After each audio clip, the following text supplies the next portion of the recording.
وجودي لما طاب خانبات من هواجسي قيامه بنفسي وحدانية قدرة إرادات علمها يسمى بصر كلام قدرا مريدا علما هيا سميعا بصيرا متكلما.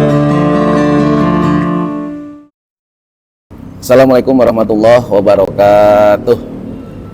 Bismillahirrahmanirrahim. Alhamdulillahirabbil alamin.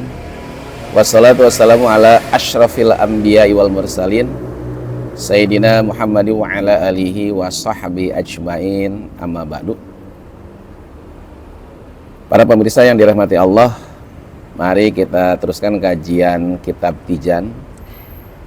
Kita akan membahas sifat ilmu.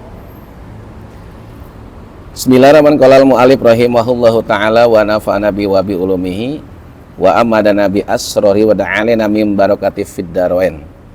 Wa qala rabbi israh li sadri wa yassir li amri wa hlul 'uqdatam min lisani yafqahu qawli.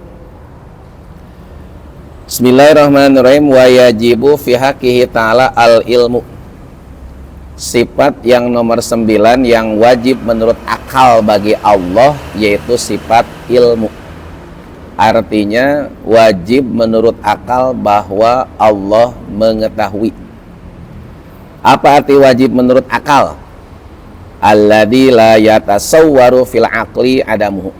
Sesuatu yang tidak masuk akal perihal tiadanya. Jadi kalau tidak ada, tidak masuk akal, berarti mesti ada.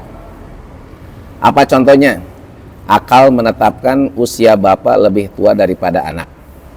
Uang 10.000 lebih besar daripada 5.000. Yang namanya makhluk punya sifat kalau nggak gerak, diam. Kalau nggak diam, gerak. Akal membenarkan bahwa Allah mesti bersifat wujud, qidam, baqo, dan seterusnya. Wajib syara'. Apabila kita meyakini bahwa Allah bersifat ilmu, maka kita akan mendapatkan pahala. Sebaliknya, apabila kita tidak meyakini, maka kita akan mendapatkan dosa. Apa itu sifat ilmu? Wahya sifatun qadimatun qaimatun bidzatihi ta'ala. Sifat ilmu adalah sifat yang maujud, sifat yang nyata, sifat yang qadim, yang menetap pada zat Allah. Ya'lamu biha al-asya'a. Allah mengetahui dengan sebab sifat ilmu semua perkara. Minal wajibati, dari yang wajib, wal jaijati, dan yang wenang, wal mustahilati, dan yang mustahil. Allah mengetahui yang wajib, Allah mengetahui yang wenang, Allah juga mengetahui yang mustahil. Allah mengetahui dengan sempurna. Allah mengetahui dengan objektif. Allah mengetahui tidak didahului dengan samar. Ilmunya Allah tidak ada awal dan tidak ada akhir. Berbeda dengan ilmunya makhluk. Itu ada awal dan ada akhir. Contoh, walaupun dia seorang profesor, seorang dokter, tetap pasti belajar dulu. Ada awalnya. Belajar ini angka 1, 2, 3, 4. Pasti belajar ini A, B, C, D. Tidak langsung bisa, tidak langsung pintar. Demikian pula seorang kiai, seorang ustadz, nggak langsung belajar Al-Quran. Pasti belajar dari awal. Belajar huruf dulu, ini alif, ba, ta, sa, jim, ha, ho. Dan ilmunya makhluk itu terbatas. Tidak ada yang sempurna. Berbeda dengan ilmunya Allah.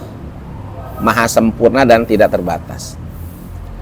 Para pemirsa yang dirahmati Allah, Allah mengetahui yang wajib. Allah mengetahui zat Allah, Allah mengetahui sifat-sifat Allah, Allah juga mengetahui perbuatan Allah. Allah mengetahui perkara yang menang. Artinya Allah mengetahui berapa total jumlah keseluruhan makhluk. Berapa jumlah manusia dari zaman Nabi Adam sampai akhir zaman. Berapa jumlah malaikat. Berapa jumlah pohon. Berapa jumlah hewan. Berapa jumlah tetesan air hujan yang ngalir. Allah tahu. Ya. Bahkan Allah mengetahui satu persatu makhluk.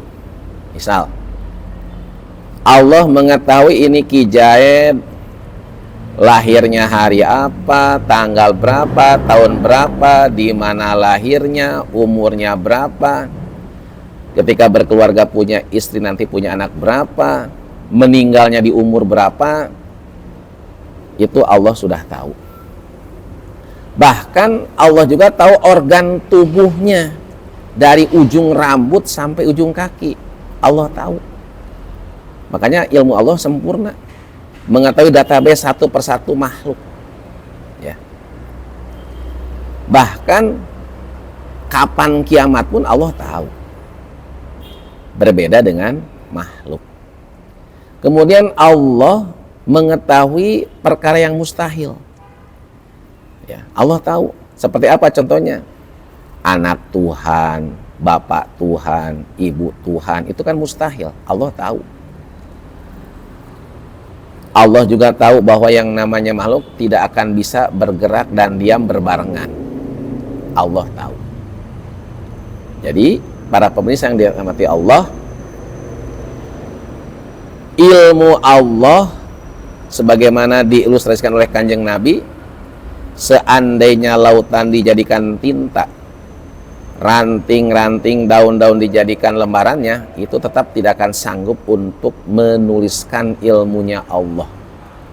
Bahkan Kanjeng Nabi ngasih gambaran dengan mencelupkan kolam atau pena ke dalam air, kemudian diangkat, kemudian netes. Itu yang satu tetes itu, kata Nabi, diibaratkan ilmu yang Allah turunkan kepada makhluk. Berikutnya wadiduha al-jahlu. Mustahil menurut akal Allah bodoh. Ini tidak masuk akal. Alladzi la yatasawwaru fil aqli wujuduhu. Sesuatu yang tidak masuk akal perihal adanya. Ya. Jadi kalau ada tidak masuk akal. Selamanya tidak akan ada. Mustahil Allah itu baru, mustahil Allah itu sama dengan makhluk.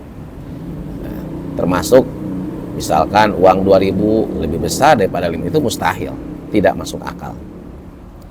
Wa dalilu ala dzalika annahu law kana jahilan lam yakun muridan wa huwa muhalun.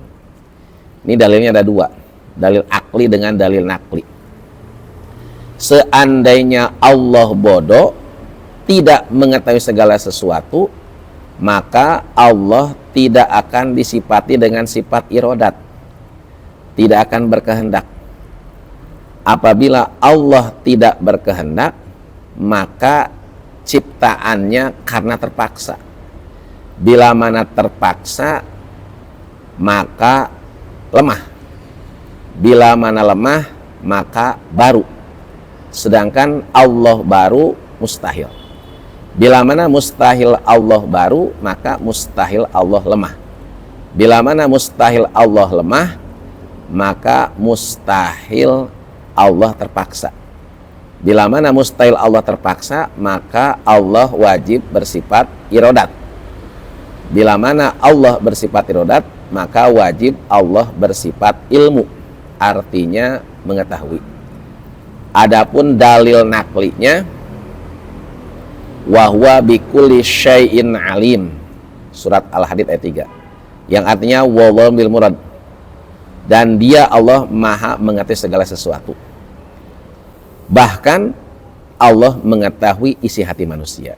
Innallaha alimum bidzatis sudur, sesungguhnya Allah mengetahui segala sesuatu. Para pemirsa yang dirahmati Allah, menurut Syekh Nawawi, ada tingkatan orang yang disebut bodoh. Pertama, orang disebut bodoh karena memang IQ-nya lemah. Kalau diibaratkan sekolah, nggak naik-naik. Teman-temannya lulus, dia masih betah. Yang kedua, kata Syekh Nawawi, disebut bodoh orang yang punya akal, punya kemampuan, tapi tidak mau ngaji, tidak mau menuntut ilmu, tidak mau hadir ke majelis taklim. Yang ketiga, orang yang sudah merasa cukup dengan ilmunya, tidak mau ngaji lagi karena sudah merasa pintar. Nah, ini yang bahaya.